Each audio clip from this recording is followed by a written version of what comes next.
Everybody, I'm Howard Bennett from Fantasy Alarm. It's NFL Week 11, and it's time to build some winning GPP lineups for DFS. That's right. I know you want to win the big one. I want to win the big one. And in order to do that, you got to get contrarian with your lineups. You got to zig when they zag. And we've got ownership percentages over at fantasyalarm.com that you can check out. Here's some of my favorite contrarian picks for Week 11. It starts the quarterback position with Jared Goff of the Detroit Lions.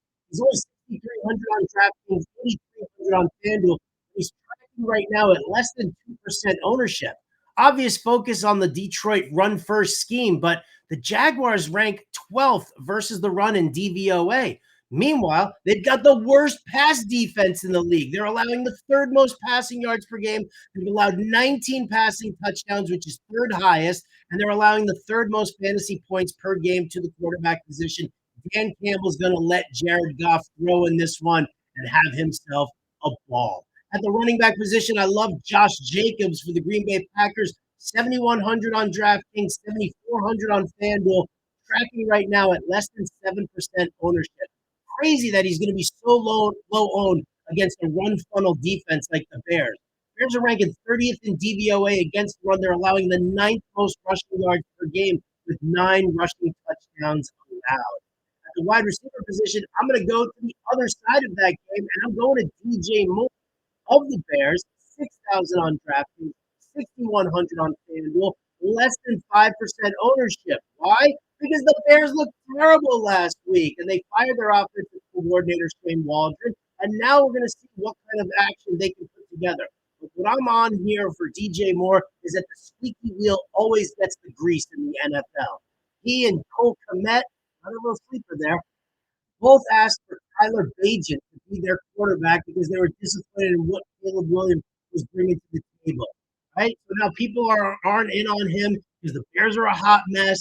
Maybe he sees a little Jair Alexander in coverage. But I'll tell you what, Jair Alexander is banged up with a knee issue, and DJ Moore should see plenty of targets in this quote-unquote new-look offense. At the tight end position here, give me Tyler Conklin of the New York Jets. I know, gross, the Jets. Conklin's only 3,200 on DraftKings, 5,000 on FanDuel. They're tracking him right now at less than 4% ownership. The obvious heavy focus here is on Devontae Adams and Garrett Wilson in the passing game. Also, no one likes Aaron Rodgers or his recent performances, so why use the Jets? I'll tell you what, Colts rank 24th in DVOA against the tight end. They're allowing almost 63 yards per game to the position. They're allowing the 5th most fantasy points per game to tight end. So maybe Tyler Conklin surprises everybody, gives you a nice return on that low cost. As always, check out everything that we've got over at fantasyalarm.com. If you don't subscribe, go to fantasyalarm.com/win. Use the promo code Let's Go. It's one word, LETSGO. And what that'll do is you'll get a 7-day free trial and then knock 50% off your first month, making it less than $20. You're going to make that money up this week just playing DFS alone. I promise you that. Howard Bennett from Fantasy Alarm. See you all in the money this